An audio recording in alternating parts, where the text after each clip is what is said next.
Saudações a todos os irmãos e amigos da Catedral Evangélica de São Paulo, a primeira igreja presbiteriana independente de São Paulo. Bem-vindos à sua escola dominical no dia de hoje. Estudaremos ou daremos sequência a uma série de estudos que estamos fazendo sobre os profetas menores. No caso nosso de hoje será de Joel, um dos profetas muito interessantes que nós encontramos na palavra de Deus. Vamos iniciar com uma oração? Senhor Deus e Pai, graças te damos pelo privilégio que temos de estarmos reunidos, ainda que de maneira remota, para aprendermos mais de ti, para aprendermos mais da tua vontade para cada um de nós, para conhecermos mais quem é o Senhor.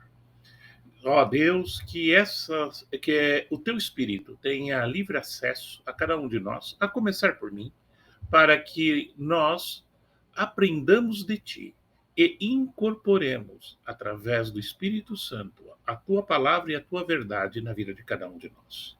Por Jesus Cristo, lhe imploramos com os corações agradecidos. Amém.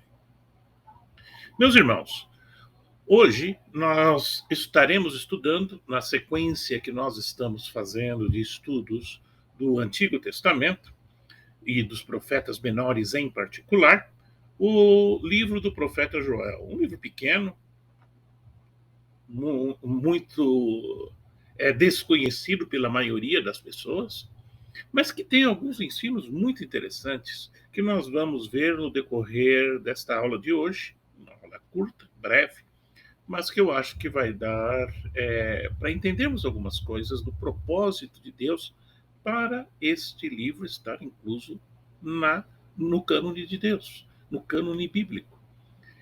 E dentro desse enfoque, eu gostaria de iniciar com uma leitura do livro em Joel, no capítulo 2, versos 12 a 13, onde se diz: Convertei-vos a mim de todo o vosso coração, e isso com jejuns, e com choro, e com pranto.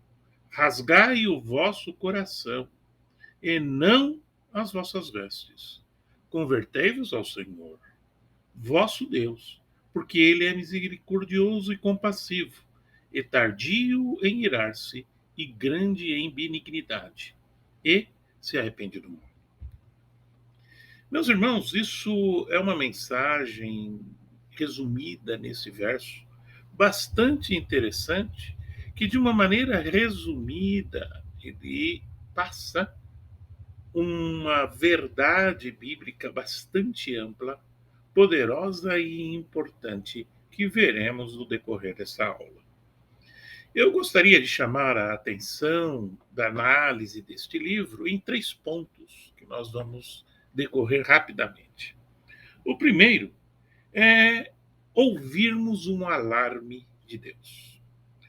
Joel explora esse ponto na primeira parte do livro que ele escreve, chamando a atenção do ser humano que nós somos frágeis e sujeitos a muitas intempéries de vida. E ele chama a atenção usando, obviamente, exemplos e situações que eram familiares e que estavam acontecendo naquele momento para a sua audiência imediata, aquela que está mais próxima dele. Todavia, sabemos nós que essas palavras do Senhor, deixadas na Bíblia, ela transcende a importância do povo que está recebendo esta mensagem em primeira mão, para se aplicar ao povo de Deus em todas as demais gerações, a nossa inclusive.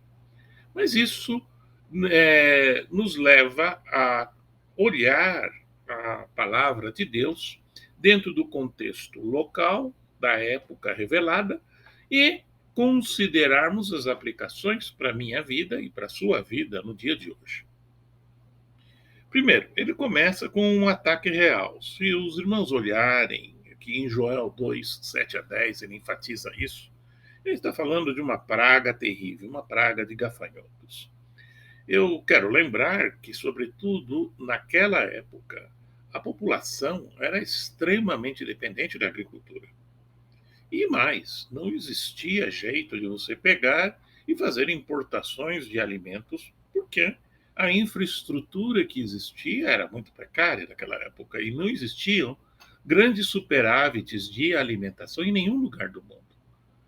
Então, devido à tecnologia da época, a maneira com que as pessoas se organizavam, nós tínhamos quase todo o povo envolvido em agricultura e com uma baixa produtividade, onde excedentes eram uma coisa rara. A maioria produzia o suficiente para a alimentação local.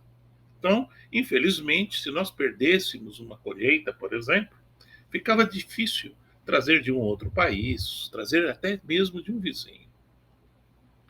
E Joel narra, nesse contexto de extrema dependência agrícola, ele narra uma praga de gafanhotos, onde gafanhotos apareceram e estavam causando um prejuízo muito grande. Se os irmãos olharem em Joel 1, versículo 4, ele diz de mais de uma espécie de gafanhoto, o que pode ser também os mesmos gafanhotos em diferentes fases da vida dele, e que o que um cortava, outro comia, aquele que lhe sobrava, o outro vinha e devorava. Enfim, ele dá uma ênfase muito grande na tremenda destruição e perda dos bens agrícolas do povo com esta praga de gafanhotos. O interessante é que a praga de gafanhotos, em particular, ela não era uma coisa inédita, ela estava acontecendo. Não temos elementos para dizer se esta praga em particular foi mais forte ou menos forte que as outras que já tinham acontecido no passado. Mas, de qualquer forma, o ponto não é esse. O ponto é que Joel se apega para esse evento importante, um evento difícil para o povo, um evento que expõe a fragilidade das pessoas, para considerar alguns pontos extremamente importantes. Mas, para mostrar que existem coisas ainda mais importantes do que a própria subsistência nossa através dos alimentos, que nós, como seres humanos, podemos estar relevando e estarmos esquecendo. E é esse o ponto que o Joel vai explorar e vai nos chamar a atenção. Que nosso relacionamento com Deus é ainda mais importante do que o alimento físico que nos alimenta no dia a dia. Ele começa com uma mensagem muito interessante que nós vemos logo no primeiro capítulo, que as pessoas veem esse evento terrível e dentro desse evento terrível, as pessoas são chamadas a atenção a considerar o arrependimento e a reconciliação com Deus. Feliz a igreja que não precisa esperar por uma calamidade ou tragédia para ser convencida da necessidade de se reaproximar com Deus. Feliz aquele, você, eu, toda vez que nós procurarmos a Deus, mesmo nos momentos que não estejamos em situação difícil. E essa é a mensagem inicial de Joel, uma mensagem onde ele prega a reconciliação. Busque a Deus, sempre. De preferência, antes de uma própria crise cair nas nossas mãos. A iminência do juízo de Deus, e isso é uma coisa muito importante, que ele aproveita este evento para mostrar obviedade, que a iminência do juízo de Deus nos leva a presenciar atônito os dois extremos de uma tolice. De um lado estão o coração petrificado do pecador, alheio às constantes advertências do Senhor para que se reconcilie.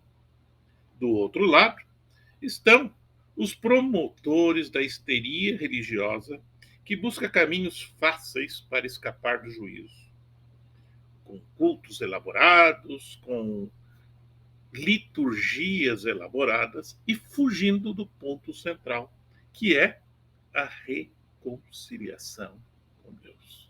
Este é o ponto central da mensagem do Senhor.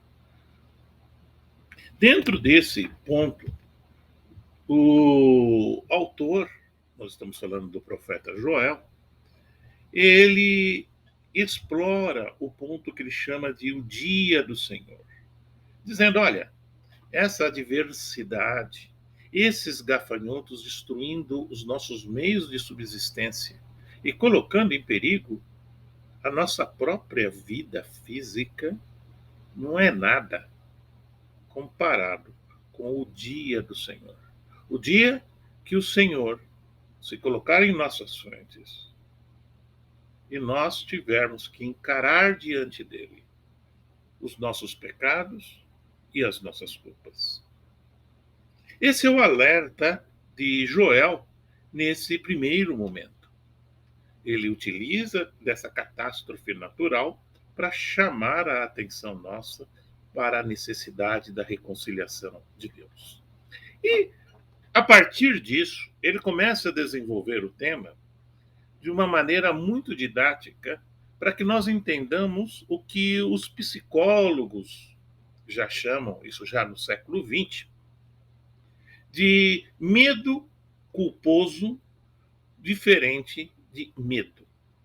Existem dois tipos de medo: o medo original, tradicional, e o medo culposo. Da mesma forma que existem dois tipos de culpa: a culpa pura e simples e o medo culposo, que são diferentes. Mas peraí, qual é a diferença dessa história? Eu não estou entendendo direito. Como é que o que é culpa e o que é medo culposo? Vou mostrar a diferença. Estou chegando na igreja e encontro um mendigo pedindo ajuda na frente da igreja. E eu resolvo ignorá-lo. Passo e vou embora. Depois eu fico pensando, puxa vida, coitado, né? É uma situação difícil. Eu poderia ter ajudado e não ajudei. Já pensou? Isso é culpa. Eu preciso voltar lá e ver o que eu posso fazer com ele. Se ele estiver lá de novo, eu vou dar uma atenção para ele. Isso é culpa. A culpa traz arrependimento.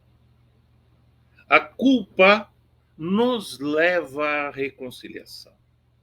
Mas existe um outro tipo de culpa, que a gente também chama de medo culposo, que parece a mesma sensação. Como é que funciona o medo culposo?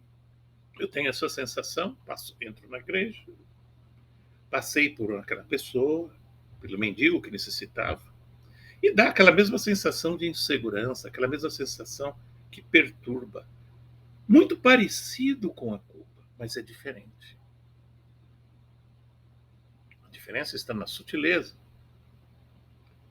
que eu passo a enxergar isso de uma maneira diferente.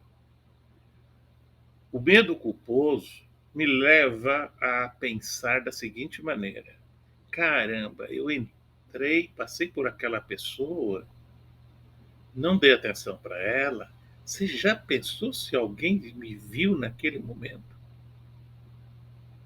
Caramba, a minha reputação vai estar lá embaixo. Vou até falar de mim, cara. Deixa eu pegar, voltar lá depois, ver o que eu posso fazer, tratar que as pessoas peguem, Vejam que eu estou lá, porque senão, imagina a minha reputação aqui na igreja. Culpa e medo culposo são diferentes. O medo culposo não nos leva necessariamente à reconciliação. A culpa, quando nós vamos atrás do perdão, ela pode nos levar à reconciliação, mas o medo culposo não. E aqui é importante salientar a diferença nessa mensagem que Joel está passando. Uma coisa é eu procurar a Deus, porque, puxa, eu vi os gafanhotos, eu não quero que o gafanhoto coma a minha plantação no ano que vem também. É melhor eu procurar a Deus. Isso é um medo culposo. Não é admissão de culpa.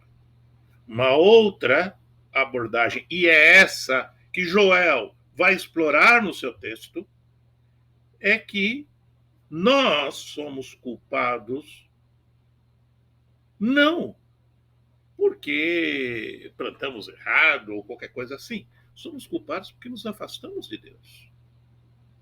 E essas catástrofes, esses sinais, fazem parte do processo didático de Deus para abrir os nossos olhos.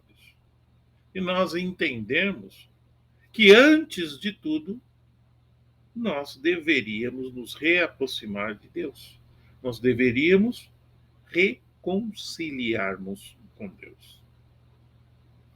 E é por isso que ele continua falando da questão da renovação da esperança. Esse é o segundo ponto importante da mensagem que ele deixa no livro de Joel. Quando ele pega e explora que não adianta nada. Você lembra quando ele falou lá no início, aquelas duas menções, que nós temos dois tipos de pessoas. Ele mencionou dois tipos. Uma que não quer nem saber de Deus, mantém isso alheio, e outra que tenta, entre aspas, comprar a Deus com uma liturgia, um sacrifício. Não, estou sendo um cara legal com Deus, então não vai ter nenhum problema comigo. Começou a aparecer problema, e acho que eu não estou sendo legal o suficiente, mais culto, mais liturgia, mais sacrifício. E não é isso que Deus quer. Joel deixa claro a mensagem que nós encontramos em 1 Samuel 15, 22, que, porventura, o Senhor tem prazer em holocaustos e sacrifícios? Quando se obedeça a sua palavra, eis que obedecer a palavra é melhor do que sacrificar, e o atender melhor que a gordura de carneiros. Ou seja, o frequentar, estar presente de Deus é melhor que qualquer outro sacrifício. O sacrifício, a liturgia, deveria ser uma expressão do nosso relacionamento com Deus, e não o oposto. Não tentarmos estabelecer o nosso relacionamento com Deus baseada na liturgia, nos sacrifícios e coisas assim. E Joel explora bem esse ponto.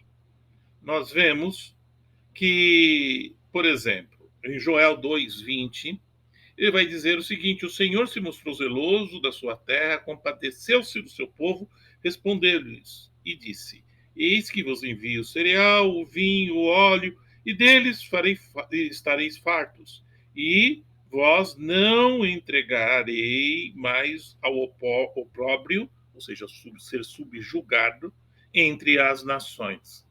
Deus não sente prazer em nos mandar tribulações. Não é essa a ideia. Deus não sente nenhum tipo de alegria em ver você e eu sofrendo. Não. Antes, ele utiliza desse recurso didático, para abrir os nossos olhos para a realidade maior, que é a situação do nosso relacionamento com Deus. O apelo de Joel ainda ecoa hoje como a única esperança nesse mundo em caos. Convertei-vos a mim. Como nós vemos em Joel 2, 12 a 17. Pois Deus renova a esperança de todos aqueles que o invocar com um coração arrependido. E Deus promete: restituir-vos-ei. Restabelecerei o meu relacionamento com Deus. A mensagem de reconciliação com Deus é clara. Desde a queda do homem, Deus tem um plano estabelecido e implementado para restabelecer esse relacionamento rompido pelo pecado. E tudo isso aponta para a revelação do próprio Deus conosco. E é esse Deus conosco revelado em Jesus Cristo, que é o ápice desta revelação de Deus, de que ele busca em nós esta reconciliação, onde ele deu o primeiro passo muito doloroso, um passo muito caro, que é o sacrifício na própria cruz, por você e por mim, para justamente termos esta reconciliação. O terceiro ponto que Joel explora dentro dessa mensagem dele é de preparar-se para o futuro. Em outras palavras, o que Joel está dizendo é que o foco exclusivamente na desgraça que está acontecendo, ou mesmo no momento bom que nós estamos vivendo eventualmente, ele é danoso, porque o tempo ele é efêmero, passa. E por isso, a visão de Joel contempla o surgimento de um novo povo, que nós chamamos hoje de igreja, chamado para apregoar e pregar o estabelecimento definitivo do reino de Deus, cuja membresia você e eu deve de ser composta de todo aquele que invocar o nome do Senhor, e assim será salvo, como nós vemos em Joel 2:32. Esse é um ponto central para a nossa compreensão do grande quadro, os americanos chamam de big picture, né? A ideia geral. A ideia geral é que, por que, afinal, temos a Bíblia, a palavra revelada de Deus? E especificamente porque temos livros como Joel. Esses livros, meus irmãos, todos eles apontam para o próprio Deus.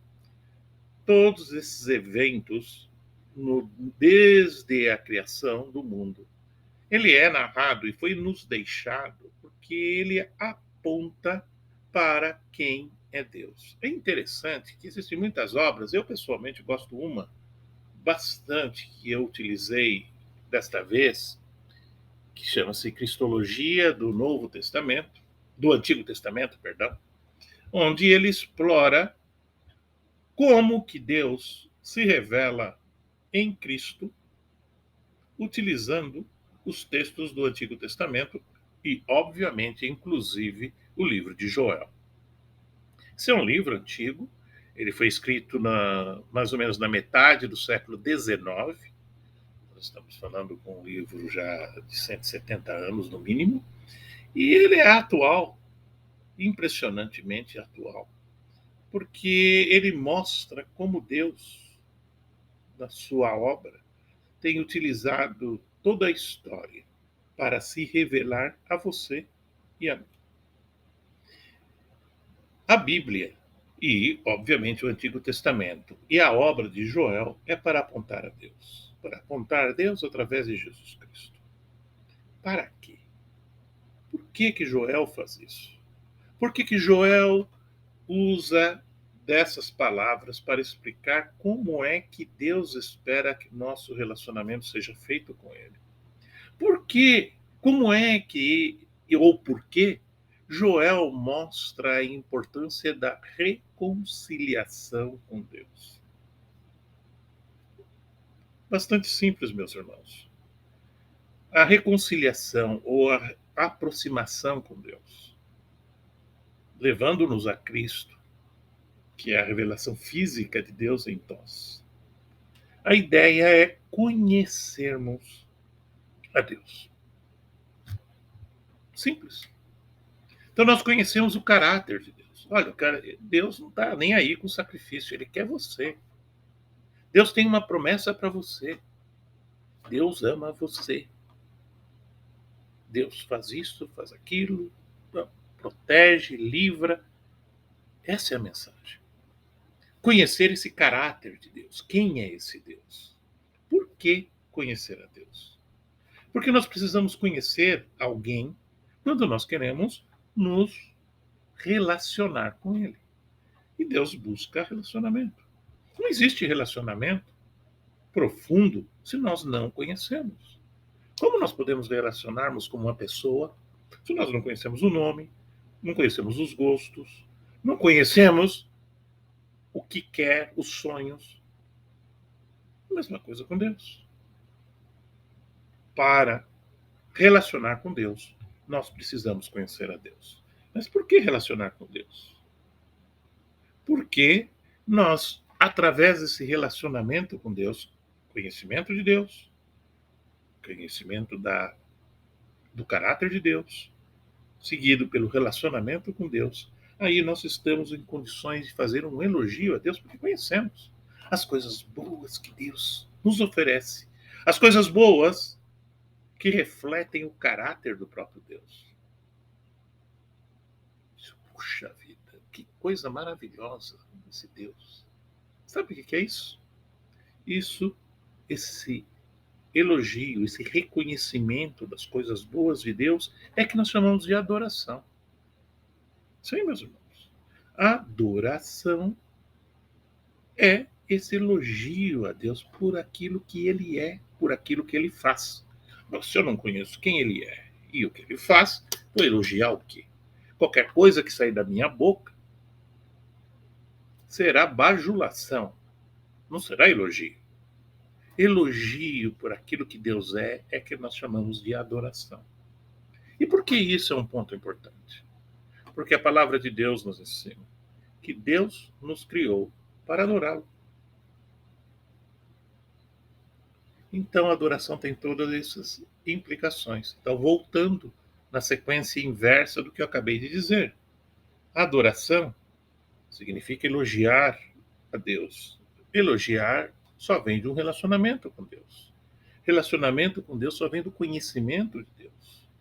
Conhecimento de Deus só vem através da palavra de Deus ou da revelação de Deus. Essa é a importância. E é esse o ponto que Joel deixa claro, que Deus busca em nós restabelecer este relacionamento. E neste processo, mesmo nas adversidades, Deus se abre, estende as mãos para ajudar-nos a restabelecer este relacionamento. E a obra suprema de restabelecimento de Deus, deste caminho, foi o envio do próprio Deus ao mundo, através de Jesus Cristo. Que Deus nos abra os olhos, nos abra os nossos corações, para entendermos essa verdade revelada na palavra do Senhor. Em especial, no dia de hoje, a verdade revelada através do livro de Joel. Que nós entendamos a nossa culpa e não tenhamos o tal do medo culposo, mas que, entendendo a nossa culpa, procuremos a Deus para restabelecer esse relacionamento. Vamos orar? Senhor Deus e Pai, graças te damos pelo privilégio que temos de ouvirmos da tua palavra, pelo privilégio que temos de participarmos do teu cuidado e do teu amor. Graças te damos pelo privilégio que temos de, lavados pelo sangue de Jesus Cristo, temos a possibilidade de restabelecer este relacionamento contigo. Louvado seja a ti, Senhor. Que o teu Espírito esteja em nós, agora e sempre. Por Jesus. Amém.